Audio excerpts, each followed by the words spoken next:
It looks like, and we've been talking about this for some time, very much a two-speed housing market. Is that what you're seeing from your perspective up in the northeast? It's definitely here in the northeast. I mean, if you look at the ONS figures that have come out today and you strip out London and the southeast, that 10.5% figure goes down to 6.4%.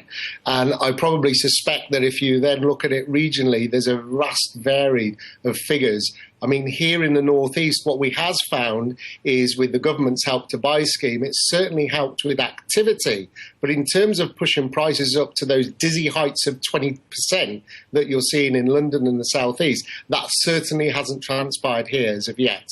So it must make you pretty cross then when you hear talk about what is the government, what is the Bank of England going to do to dampen the housing market, because you don't think that it's reached the heights that it could get to where you are yet. I mean, here in the northeast, we're yet to see prices return to pre-2007 levels. So there is a little bit of the media and the government in terms of when we look at policies, certainly when we look at interest rates and perhaps then moving forwards, that's certainly not required here in the northeast. We need more activity. We need those house prices moving. We need more of government initiatives with regards to Help to Buy.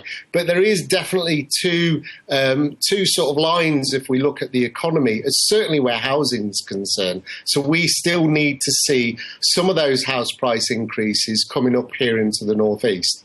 But just very briefly, is it possible to do something that can contain the housing market in London that doesn't have the spillover effect in the rest of the country?